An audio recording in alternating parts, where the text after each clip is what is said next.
ಬಸವರಾಜ ರಾಯರೆಡ್ಡಿ ಒಂದು ಮಾತನ್ನು ಹೇಳಿದರು ನೋಡಿ. ಈಗ ನೀವು ಹೇಳಿದಾಗ ನನಗೆ ಅರ್ಥ ಆಯಿತು. ಬಸವರಾಜ ರಾಯರೆಡ್ಡಿ ಏನು ಹೇಳಿದರು, ಯಡಿಯೂರಪ್ಪನವರು ಮುಖ್ಯಮಂತ್ರಿ ಆಗಿದ್ದಾಗ GST ಕೌನ್ಸಿಲ್ಗೆ ಹೋಗ್ತಾ ಇದ್ದದ್ದು ಬಸವರಾಜ ಬೊಮ್ಮಾಯಿ ಅವರು.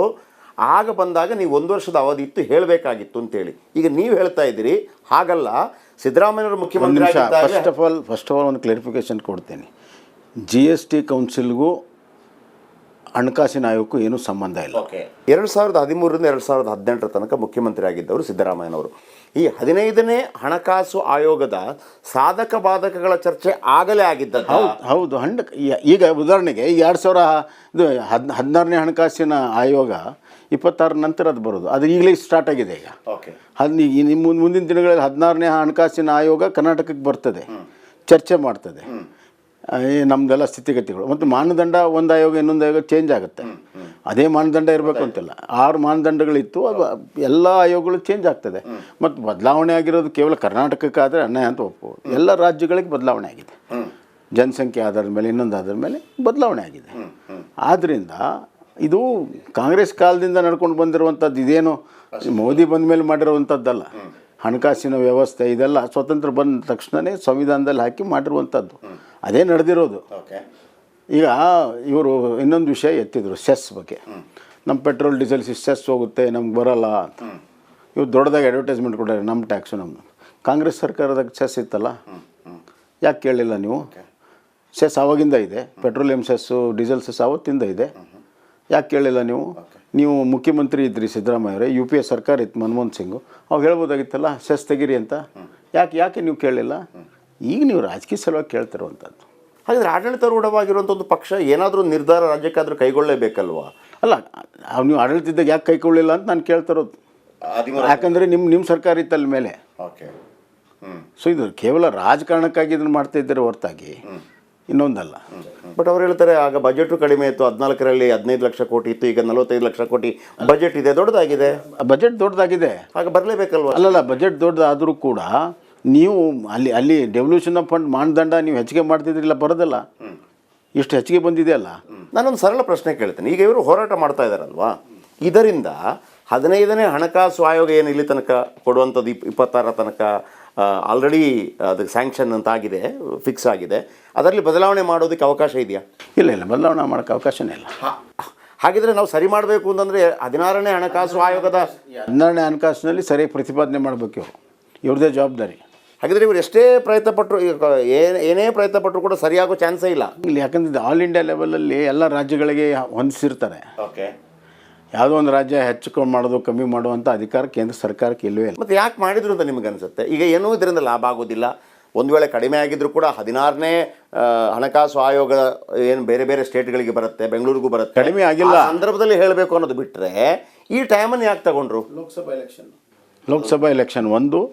ಎರಡನೇದ್ದು ಇವ್ರ ಹಣಕಾಸಿನ ನಿರ್ವಹಣೆ ಸಂಪೂರ್ಣವಾಗಿ ವಿಫಲ ಆಗಿದ್ದಾರೆ. ನೋಡಿ, ಈ 8-9 ತಿಂಗಳಾಯಿತು, ಬರಗಾಲ ಬಂದಿದೆ. ಒಂದು ಚಿಕ್ಕ ಕಾಸು ರಾಜ್ಯ ಸರ್ಕಾರದಿಂದ ಬಿಡುಗಡೆ ಮಾಡಿಲ್ಲ. ಕೇಂದ್ರ ಕಡೆ ಬಟ್ ಮಾಡಿ ತೋರಿಸ್ತಾರೆ.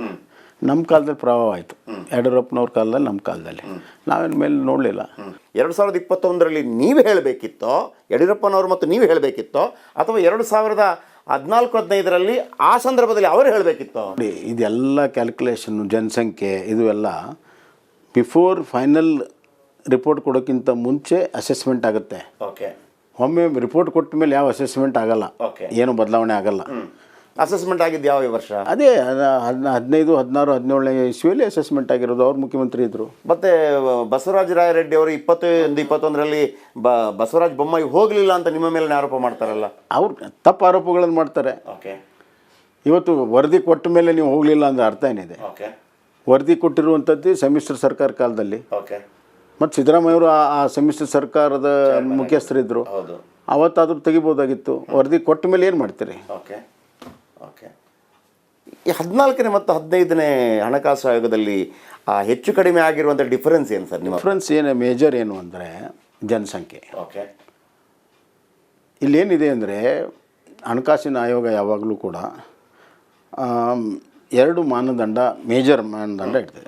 ಒಂದು ಇಕ್ವಿಟಿ, ಬರುವಂಥ ಹಣವನ್ನು ದೇಶದಲ್ಲಿ ಸಮನಾಗಿ ಹಂಚ್ಕೋಬೇಕು. ಅಂದರೆ ಎಲ್ಲಿ ಅವಶ್ಯಕತೆ ಇದೆ, ಎಲ್ಲಿ ಬಡತನ ಇದೆ ಅದು ನಿರ್ಮೂಲನೆ ಮಾಡೋಕೆ ಅಲ್ಲಿ ಸ್ವಲ್ಪ ಹೆಚ್ಚು ಕೊಡಬೇಕು ಅಂತ. ಇದು ಕಾಂಗ್ರೆಸ್ ಕಾಲದಿಂದ ಬಂದಿದೆ. ಹೌದು. ಆಮೇಲೆ ಇನ್ನೊಂದು ಎಫಿಷಿಯನ್ಸಿ.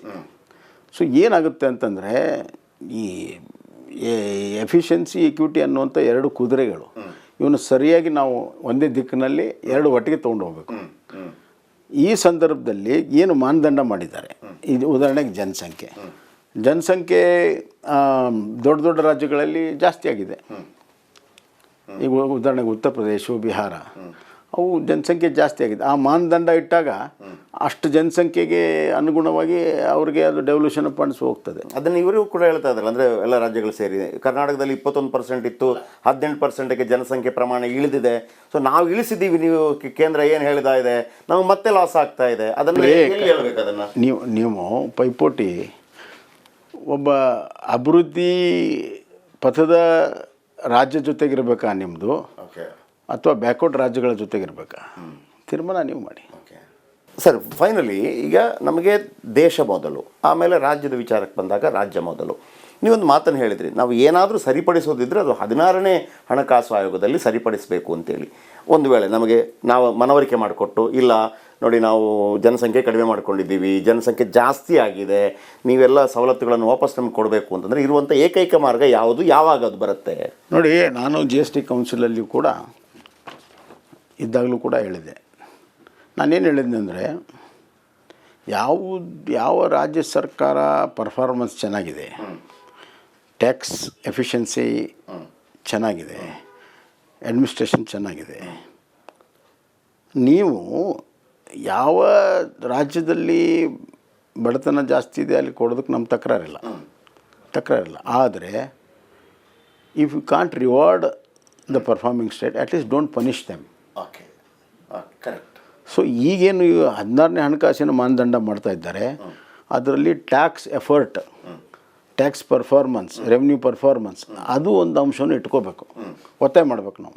ಅದು ಒತ್ತಾಯ ಮಾಡಿದಾಗ ಕರ್ನಾಟಕದ ಲಾಭ ಸಿಗ್ತದೆ. ಕರ್ನಾಟಕಕ್ಕೆ ನಮಗೆ ಯಾವ ಲಾಭ ಆಗುತ್ತೆ ಅನ್ನೋಂಥ ಅಂಶಗಳನ್ನು ರಾಜ್ಯ ಸರ್ಕಾರ ತನ್ನ ವಿಮೋಚನೆಯ ಜೊತೆಗೆ ವಿರೋಧ ಪಕ್ಷದ ಸಭೆಯನ್ನು ಕರೆದ್ರೆ ನಾವು ಕೆಲವು ಸಲಹೆಗಳನ್ನು ಕೊಡ್ತೀವಿ.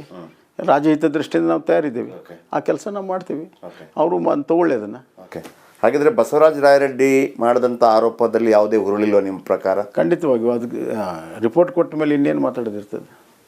ಓಕೆ, ಮತ್ತೊಂದು ಕಡೆ ದೇಶ ಒಡೆಯುವಂಥ ವಿಚಾರಗಳು ಕೂಡ ಬಂತು. ನಮ್ಮ ದುಡ್ಡು ಅಲ್ಲಿಗೆ ಹೋಗ್ತಾ ಇದೆ ಅನ್ನುವಂಥದ್ದು ನೀವೇ ಹೇಳಿದರೆ, ಅದು ಕಾಂಗ್ರೆಸ್ ಕಾಲಾವಧಿಯಲ್ಲೂ ಕೂಡ ಆ ವಿಚಾರಕ್ಕೆ ಹೇಳ್ತಾ ಇದ್ದೀನಿ. ಈಗ ಬೆಂಗಳೂರು ಅಲ್ಲಿ 60% ಟ್ಯಾಕ್ಸ್ ಕಲೆಕ್ಷನ್ ಆಗುತ್ತೆ ಕರ್ನಾಟಕದ. ಅಕಸ್ಮಾತ್ ಬೆಂಗಳೂರಿನವರು ನಮ್ದು 60% ಟ್ಯಾಕ್ಸ್ ಎಲ್ಲ 60% ಇಲ್ಲೇ ಖರ್ಚು ಮಾಡಿ ಅಂತಂದರೆ ಬೇರೆ ಕರ್ನಾಟಕ ಡೆವಲಪ್ ಆಗುತ್ತಾ? ಇಲ್ಲ, ಸಾಧ್ಯನೇ ಇಲ್ಲ. ಮತ್ತು ಬೆಂಗಳೂರಿನಲ್ಲಿ ಏನೇ ವಸ್ತು ತಯಾರಾದರೂ ಕೂಡ ಬೇರೆ ಕರ್ನಾಟಕದ ಬೇರೆ ಭಾಗದವ್ರು ಅದನ್ನು ಕನ್ಸ್ಯೂಮ್ ಮಾಡಿದಾಗಲೇ ಇಲ್ಲಿ ತಯಾರು ಮಾಡಿದವ್ರಿಗೆ ಅನುಕೂಲ ಆಗುತ್ತೆ ವ್ಯಾಪಾರ ಮಾಡೋಕ್ಕೆ. ಅಲ್ಲಿ ಮಾರ್ಕೆಟ್ ಇದೆ, ಇಲ್ಲಿ ತಯಾರು ಮಾಡೋದಿದೆ. ನಾವು ತಯಾರು ಮಾಡಿರೋ ಪದಾರ್ಥ ಯಾರಾದರೂ ತೊಗೋಬೇಕಲ್ಲ. ಇವಾಗ ಕರ್ನಾಟಕದಲ್ಲಿ ತಯಾರು ಮಾಡಿದ್ದು ಇಡೀ ದೇಶದಲ್ಲಿ ಹೋಗುತ್ತೆ, ದೇಶದಲ್ಲಿ ಎಲ್ಲ ಕಡೆ ಆಗುತ್ತೆ.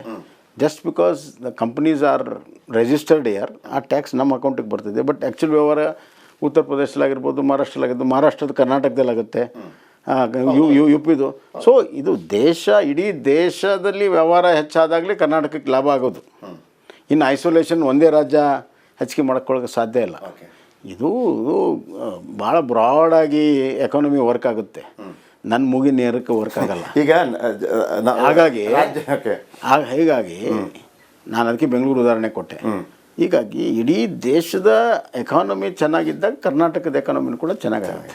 ಈಗ ಇಡೀ ದೇಶದಲ್ಲಿ ಎಕಾನಮಿ ಚೆನ್ನಾಗಿ ಆಗಿಲ್ಲ, ನಮ್ದು ಅಷ್ಟೇ ಚೆನ್ನಾಗಾಗುತ್ತೆ ಅಂತ ಸಾಧ್ಯನೇ ಇಲ್ಲ. ನಾವು ಪ್ರೊಡ್ಯೂಸಿಂಗ್ ಸ್ಟೇಟ್ ಇರ್ಬೋದು, ಕನ್ಸ್ಯೂಮಿಂಗ್ ಸ್ಟೇಟ್ ಇರ್ಬೋದು. ಕೆಲವು ವಸ್ತುಗಳು ಬೇರೆ ಕಡೆ ಪ್ರೊಡ್ಯೂಸ್ ಆಗಿ ನಾವು ಕನ್ಸ್ಯೂಮ್ ಮಾಡ್ತೇವೆ, ನಾವು ಕನ್ಸ್ಯೂಮ್ ಮಾಡ್ತೇವೆ. ಬೇರೆ ಕಡೆ ಪ್ರೊಡ್ಯೂಸ್ ಆಗಿದ್ದು ನಮ್ಮ ಕಡೆ ಪ್ರೊಡ್ಯೂಸ್ ಆಗಿದ್ದು ಅವ್ರು ಕನ್ಸ್ಯೂಮ್ ಮಾಡ್ತಾರೆ. ಸೊ ಇದು ಕೊಟ್ಟು ತೆಗೆದುಕೊಳ್ಳುವಂಥ ವ್ಯಾಪಾರದ ಒಂದು ಸ್ಥಿತಿ ಇದ್ದಾಗಲೇ ರಾಜ್ಯಗಳ ಅಭಿವೃದ್ಧಿ ಆಗೋದು.